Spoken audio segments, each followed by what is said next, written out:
সুপ্রিয় দর্শক আসসালামু আলাইকুম, কেমন আছেন আপনারা? নিশ্চয়ই ভালো আছেন। আজকের ভিডিওতে আপনাদের সবাইকে স্বাগত জানাচ্ছি। ম্যাক্সিমাম টাইম আপনারা আমাকে একটা প্রশ্ন করছেন যে আপু আমার এই সিমটমস দেখতে পাচ্ছি বা আমার এত সপ্তাহ চলছে, আমার নর্মাল ডেলিভারি হবে কি না, বা অনেকে আবার লিখছেন যে আমার হাইট এত, আমার ওয়েট এত, আমার নর্মাল ডেলিভারি হবে কি না। চলুন জানাচ্ছি যে আপনার নর্মাল ডেলিভারি হবে কি না সেটা আপনি ছোট্টই একটি উপায়ে এবার নিজেই বুঝতে পারবেন। উপায়টা নিয়ে আজকে আলোচনা করব। চলুন মূল ভিডিওতে যাওয়া যাক। বাই দ্য ওয়ে, মূল ভিডিওতে যাওয়ার আগে একটা কথা বলি, আমি আমার চ্যানেলে pregnancy related, specially normal delivery related অনেক ইম্পর্ট্যান্ট তথ্য ভিডিও আকারে শেয়ার করে থাকি। এই তথ্যগুলো আমার পার্সোনাল এক্সপেরিয়েন্স ও আমার ডক্টরের সাজেশন থেকে নেওয়া। তাই আমার চ্যানেলটিকে যদি একবার আপনারা ভিজিট করেন, তাহলে আপনারা আপনাদের প্রশ্নাতীত মনের অনেক প্রশ্নের উত্তর পেয়ে যেতে পারেন। আমন্ত্রণ জানাবো আমার চ্যানেলটিকে একবার ভিজিট করে দেখার জন্য। এবারে চলুন মূল আলোচনায় যাওয়া যাক। আমি শুরুতেই বলেছি আজকে আলোচনা করব নর্মাল ডেলিভারি আপনার হবে কিনা সেটা আপনি ছোট্টই একটি উপায় বুঝতে পারবেন। চলুন বলি সেই উপায়টা কী। দেখুন, আমরা সবাই জানি যে নর্মাল ডেলিভারিটা সিজারের তুলনায় খুব ভালো, কারণ সিজার হলো একটা ছোটোখাটো অপারেশানের আগে পরে বিভিন্ন ধরনের ঝুঁকি থাকে, সাইড ইফেক্টস থাকে। এছাড়া সিজারিয়ান পেশেন্টকে সারা জীবনভর কিছু না কিছু রোগশোক বহন করার পাশাপাশি বিভিন্ন ধরনের নিষেধাজ্ঞা মানতে হয়। নর্মাল ডেলিভারি পেশেন্টের সব কিছু থেকে সেফ ও সিকিওরড। তাই সব কিছু জেনে শুনে আমরা নর্মাল ডেলিভারিকে পছন্দ করি। সন্তান জন্মদানের ক্ষেত্রে আমাদের অন্যতম পছন্দের পদ্ধতি হলো নর্মাল ডেলিভারি। এখন নর্মাল ডেলিভারি একটা প্রাকৃতিক পদ্ধতি। এখানে জোর করে, টানা হেঁচড়া করে, ডাক্তার দিয়ে কোনো মতেই কিছু সম্ভব নয়। সম্পূর্ণ প্রাকৃতিক উপায়ে প্রথম থেকে শেষ পর্যন্ত প্রতিটি ধাপ শুরু হয়ে শেষ হবে। নর্মাল ডেলিভারি আপনার হবে কি না সেটা নিয়ে আমাদের খুব টেনশান থাকে, যেহেতু এটা ভালো আমরা সবাই জানি।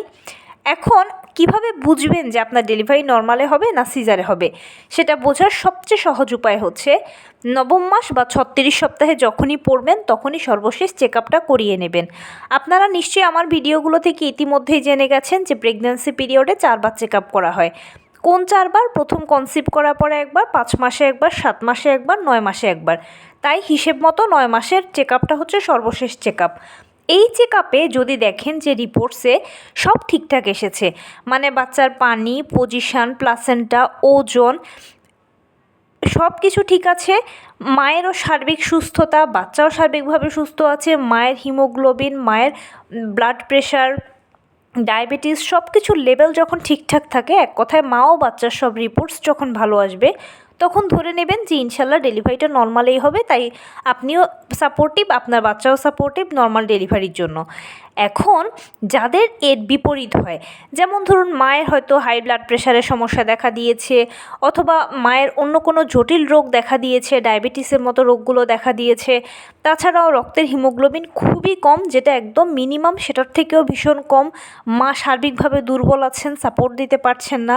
এছাড়া বাচ্চার হয়তো গলায় নাড়ি পেঁচানো বা উল্টো পজিশান, বা লো লাইং প্লাসেন্টা, বা অ্যামনিওটিক ফ্লুইড বা গর্ভের পানির পরিমাণ ঠিক নেই, এরকম যদি কোনো জটিলতা থাকে তখন সেক্ষেত্রে কিন্তু ডেলিভারিটা সিজারে হবে। কারণ এই সকল সিচুয়েশানে আসলে নর্মাল ডেলিভারি সম্ভব নয়। নর্মাল ডেলিভারির মূল উদ্দেশ্যই হচ্ছে, বা মূল যে বিষয়টা সেটাই হচ্ছে যে মা ও বাচ্চার সুস্থতা। মা ও বাচ্চা যেহেতু উভয়ই চাপ দিয়ে এখানে ডেলিভারিটা করানো হয়, বাচ্চা যখনই ভেতর থেকে চাপ দিতে থাকে তখন মাকেও বলা হয় চাপ দেওয়ার জন্য। মা ও বাচ্চার উভয়ের মিলিত চাপে ডেলিভারি কাজটা সম্পন্ন হয়। সো এখানে বাচ্চা ও মা উভয়ের ভূমিকা অপরিসীম, সেজন্য উভয়কে সুস্থ থাকতে হয়। আর সমস্যা যদি থাকে তখন তো সেক্ষেত্রে সাপোর্ট দেওয়া যায় না, মা বাচ্চার উভয়ই পারবে না, সেটা ধরে নিয়ে সিজার করানো হয়।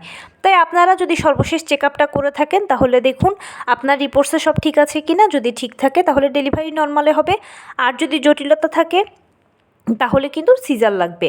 অনেকে আমাকে মাঝে মাঝে প্রশ্ন করেন যে আপু আমার সব ঠিক আছে, শুধু বাচ্চার গলায় নাড়ি পেঁচানো। না, হবে না। বাচ্চার গলায় নাড়ি পেঁচানো মানে হচ্ছে বাচ্চা একটু দুর্বল বা অসুস্থ, তাই এখানে নর্মাল ডেলিভারি হবে না। আরেকটা কথা কি, অনেকে হাইট আর ওয়েট লিখে আমাকে প্রশ্ন করেন যে নর্মাল ডেলিভারি হবে কি না।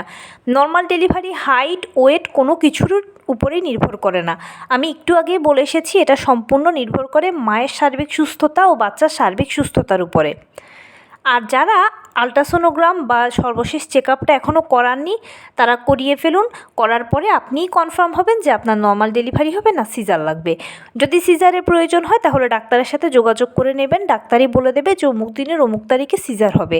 কারণ কি, সিজারটা হচ্ছে সম্পূর্ণ প্রিপ্ল্যান বা এখানে বাচ্চার ম্যাচিউরিটির উপর নির্ভর করে। বাচ্চা যখন যে সপ্তাহেই ম্যাচিউরড হয়ে যায় সে সপ্তাহে সিজার করানো যায়, কোনো সমস্যা নেই। সিজারিয়ান পেশেন্ট যদি হয়ে থাকেন তাহলে একটাই অনুরোধ করব, কোনো নামসর্বস্ব ডক্টর বা হসপিটাল নয়, ভালো একটা ডাক্তার ও ভালো একটা হসপিটাল চুজ করবেন। এখানে দুটো মানুষের জীবনের প্রশ্ন, তাই দুটো মানুষের জীবনের সাথে কোনো কিছুর কম্প্রোমাইজ চলবে না। তো এই ছিল আজকের ভিডিও। কেমন লাগলো বলুন। যদি ভালো লেগে থাকে ও হেল্পফুল হয়ে থাকে তাহলে প্লিজ লাইক কমেন্ট শেয়ার করতে একদম ভুলবেন না। আর সেই সাথে আমার চ্যানেলটিকে সাবস্ক্রাইব করার বিনীত অনুরোধ রইল। পাশে থাকা বেল আইকনটি ক্লিক করে দেবেন যেন আমি ভিডিও আপলোড করার সাথে সাথে আপনারা নোটিফিকেশান পেয়ে যান। যদি কোনো প্রশ্ন থাকে কমেন্টসে জানাবেন, আমি রিপ্লাই দেব। প্লাস যদি কোনো পরামর্শ থাকে যে কোন বিষয়ের উপরে ভিডিও বানালে আপনারা উপকৃত হবেন সেটাও জানাবেন। আমি আপনাদের পছন্দের সর্বোচ্চ প্রায়োরিটি দেব। ভালো থাকবেন, সুস্থ থাকবেন। আসসালামু আলাইকুম।